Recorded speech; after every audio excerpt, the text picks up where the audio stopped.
श्री राम, श्री राधे राधे। दोस्तों, मैंने आप लोगों के पढ़ाने के लिए अब धीरे धीरे जो है नोट्स जो है तैयार करने में लगा हूँ।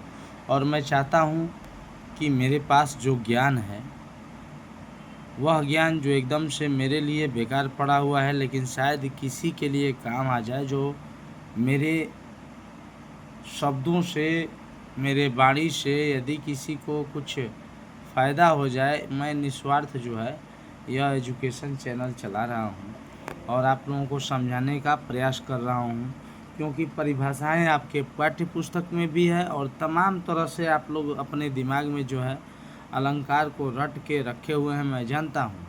लेकिन उसके अलावा जो है दिमाग जो चीज़ चाहिए उसको समझ नहीं पाता है, और दिमाग से बराबर जो है मैं समझता हूँ कि निकल जाता है। इसलिए उसके ट्रिक को, उसके निचोड़ को अपने दिमाग में सेट करना है। जैसे मैं अभी तक आप लोगों को पढ़ाते आ रहा हूँ कि अलंकार जो है दो प्रकार के होते हैं, शब्दालंकार और अर्थालंकार। चर्चा हो चुकी है, पिछला वीडियो ज़रूर देख लीजिएगा। जहाँ शब्द के द्वारा चमत्कार हो वहाँ शब्दालंकार, जहाँ अर्थ के द्वारा काव्य की शोभा बढ़े वहाँ अर्थालंकार। अब शब्द अलंकार के 3 पार्ट मैं पढ़ाया था, अनुप्रास, यमक और श्लेष। जहाँ अनुप्रास और यमक की चर्चा हो गई थी, आज मैं करूँगा श्लेष अलंकार की शब्द परिभाषा के साथ साथ उसके भावनाओं को समझा जाएगा। भाई कैसे अंतर होगा, ये अलंकार में ये श्लेष है, पहचानने का शार्ट ट्रिक क्या है। जैसे अनुप्रास में वर्ण, वर्ण मतलब कोई अक्षर हो जिसका उच्चारण कई बार हो, एक नहीं कई बार। जैसे कि चारुचंद्र की चंचल किरणें खेल रही हैं जलथल में, इसमें च वर्ण जो है कई बार आया है, यानी ये अनुप्रास अलंकार है, ऐसे पहचानेंगे। और जमक में क्या होता है, यहाँ वर्ण की बात की गई है, इसमें शब्द की बात की गई है। वह शब्द जिसका प्रयोग कम से कम जोड़ा के रूप में एक बार आए तो वहाँ यमक अलंकार होता है। जैसे मैंने बताया था कनक कनकते सौगुनी, यहाँ कनक कनकते यानी कनक शब्द का 2 बार यूज हुआ है, एक कनक धतूरा के लिए और एक कनक सोना के लिए, तो इसका 2 अर्थ निकल रहा है। ठीक वैसे ही श्लेष अलंकार के बारे में मैं अभी चर्चा करूँगा। श्लेष अलंकार में शब्द का, देखिए इसमें क्या बात है, शब्दालंकार का ही पाठ हम लोग पढ़ रहे हैं और चमत्कार हम लोग शब्द का ही देखेंगे कि जब किसी एक शब्द का प्रयोग एक ही बार किया जाता है, जब किसी शब्द का प्रयोग एक ही बार किया जाता है लेकिन उससे एक से अधिक अर्थ निकलता है, तब श्लेष अलंकार होता है। अब देखिए ध्यान देने वाली बात है, यहाँ शब्द ही था किसमें, यमक में, लेकिन एक शब्द का प्रयोग 2 बार होता है, यानी जोड़े में आता है तो यमक होता है।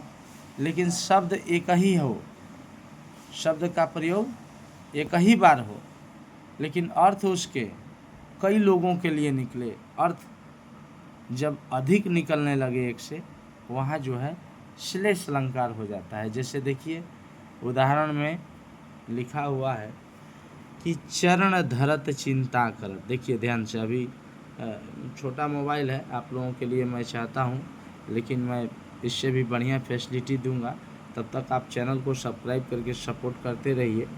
कि चरण धरत चिंता करत, चितवत चारहु ओर, सुवर्ण को खोजत फिरे, कभी व्यभिचारी चोर। अब देखिए यहाँ सुवर्ण को ही ट्रिक करना है। एक शब्द ऐसा है सुवर्ण, आप लोगों ने सुना होगा सुवर्ण का नाम। सुवर्ण जो है इसका ही चर्चा हम लोग करेंगे। यह सुवर्ण का अर्थ जो बताया गया है वो एक कवि के लिए अच्छे शब्द, व्यभिचारी के लिए सुवर्ण माने सुंदर वर, और चोर के लिए सुवर्ण माने सोना है। यानी देखिए सुवर्ण शब्द के कितने अर्थ निकले, कवि के लिए अच्छे शब्द, व्यभिचारी के लिए वर और चोर के लिए सोना। यानी एक शब्द के हमने कितने अर्थ देखे, 3। तो जब एक शब्द के एक से अधिक अर्थ निकलने लगे, वहाँ जो है श्लेष अलंकार होता है। तो दोस्तों इस तरह से जो है हम लोग कन्फर्म कर पा रहे हैं कि नहीं और मेरी बातें आप लोगों को समझ में आ रही है कि नहीं, आप लोग ज़रूर कमेंट में बताइएगा आगे पढ़ने के लिए। और इस तरह से जो है अलंकार के एक पार्ट हमने ख़त्म कर दिए। कौन सा? शब्दालंकार का। अब अर्थालंकार के भेद को जानेंगे। उससे पहले मैं बता दूं कि मैं वही चीज़ आप लोगों को पढ़ाऊंगा जो आपके आगे आने वाले प्रतियोगी परीक्षाएं से संबंधित है।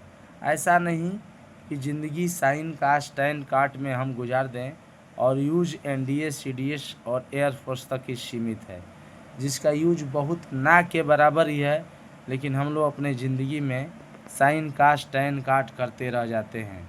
तो दोस्तों, ज़रूरी है उस जानकारी को ग्रहण करना जिसकी आवश्यकता हमें बराबर पड़ने वाली है और आगे ज़िंदगी में काम भी करे। तो मैं बता दूं कि अर्थालंकार के बहुत सारे भेद हैं। उपमा है, रूपक है, अतिशयोक्ति है, अनुयोक्ति है, और भी जो है भ्रांतिमान है, बहुत सारी चीज़ें हैं। लेकिन मैं विशेष आप लोगों को बता दूं पढ़ाने को तो मैं उस टॉपिक को थोड़ा बहुत चर्चा ज़रूर करूंगा, लेकिन आप लोग जो है उपमा, रूपक, अतिशयोक्ति और भ्रांतिमान थोड़ी बहुत, यही मैं विशेष चर्चा करूंगा, क्योंकि प्रतियोगी परीक्षाओं में और आगे आने वाले आप लोगों के जीवन में यही चलने वाला है। बाकी सब दुनिया भर का अपने दिमाग में भरने से कोई फ़ायदा नहीं है। तो चलिए मिलते हैं नेक्स्ट एपिसोड में। आज जो है आपका ये शब्दालंकार ख़त्म हुआ। कल चर्चा हम लोग करेंगे अर्थालंकार पे।